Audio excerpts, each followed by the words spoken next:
Hello again, welcome to Kimble Bay Church's vlog. Today we're still in the New Testament, in John's Gospel, chapter 18, reading from verses 12 to verse 40, if you want to catch up with us. The heading is My Kingdom is Not of This World. And the study by Glenn Scrivener tells us that the myth of violence powerfully shapes our view of the world. We imagine that force must be met with greater force if anything is to be achieved. And of course, we tell ourselves that greater force is justified if it's done in the name of greater good. Good guys with guns win the day. Most Hollywood blockbusters follow this storyline, but the gospel does not. Jesus' story completely overturns the myth of violence. In John chapter 18, we find Jesus is on trial, and we have all the makings for a clash of the titans. Pontius Pilate claims to rule the Jews as the vice-regent of Rome. On the other hand, Christ claims to rule the Jews as the vice-regent of God. But as they face off, this is not simply a clash of kings. It's a clash of the kind of kingdoms that they rule over.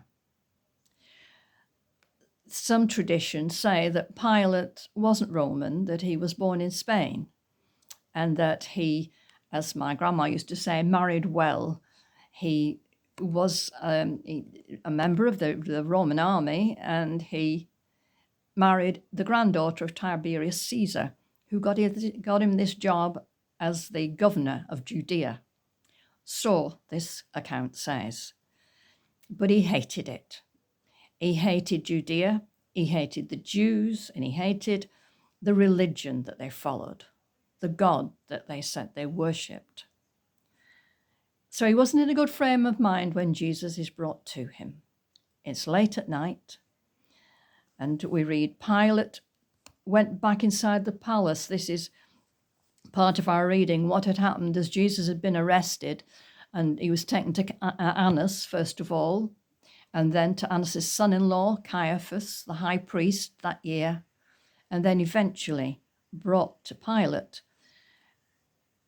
It's taken into the palace, but the Jewish leaders couldn't follow because they would have been unclean if they'd have gone into the Roman palace, and it was almost the beginning of Passover.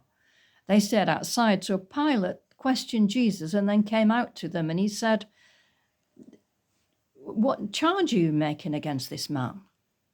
And they said, well, we wouldn't have brought him if he hadn't have done something wrong. So Pilate goes back in again. He summons Jesus and he asks him, are you the king of the Jews? Which was what they were accusing him of.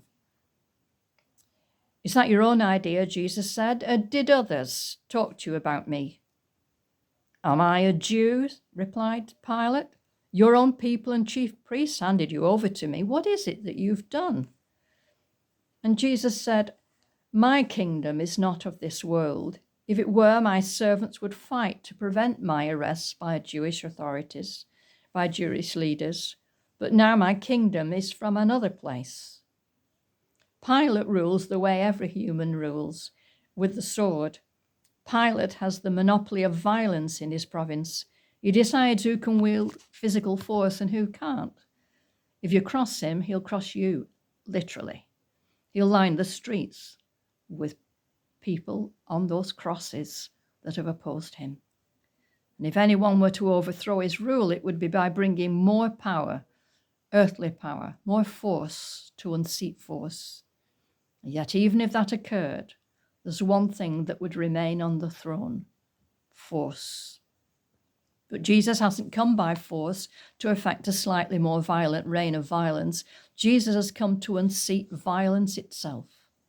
His kingdom is not of this world. The kings of this world ask their servants to fight for them. Jesus subverts this kind of kingdom. Instead of asking others to fight for him, Jesus fights for them. He fights for us. And the way he fights is by losing. That turns everything on its head, doesn't it?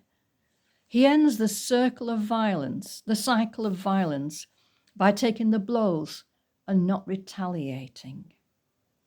Here, the cross-shaped revolution that Jesus is bringing is a kingdom, but not one of this world. It's a spiritual kingdom.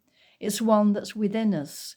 If we accept him into our lives, Jesus becomes king of our lives. His kingdom is within. One day, we believe as Christians that his kingdom will be on earth. He will reign on earth. But until that time comes, he reigns within us.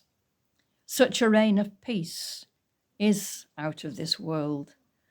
The Apostle Paul reflected on the meaning of the cross. The reading in the first letter of Paul to the Corinthians, chapter 1, verses 25 and 27 to 29 speaks, "For the foolishness of God is wiser than human wisdom, and the weakness of God is stronger than human strength." But I'll read it from the Message version. In the Message translation, Paul says, "Take a good look, friends, at who you were when you got called into this life. I don't see many of the brightest and the best among you, not many influential, not many from high society families. Isn't it obvious that God deliberately chose men and women that the culture overlooks and exploits and abuses? Chose these nobodies to expose the hollow pretensions of the somebodies. That makes it clear that none of you can get by blowing your own horn before God. Everything that we have, right thinking, right living, a clean slate and a fresh start, comes from God by way of Jesus Christ. If you're going to boast about him, not about how good or how powerful you are. None of us should do that. How does God overcome strength with weakness? That's what the kingdom of Christ looks like.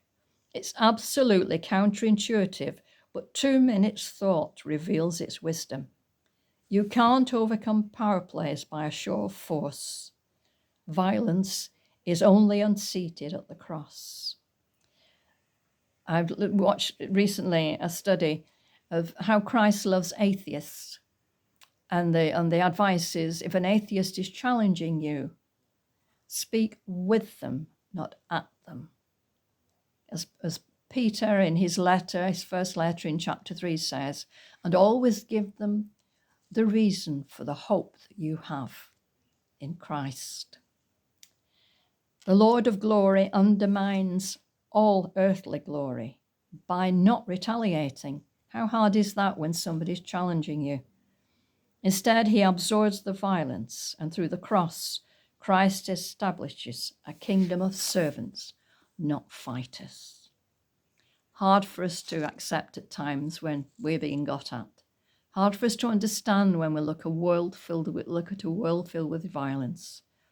But this is the way of Christ, a way of love and serving. I pray that you'll be blessed as you serve him.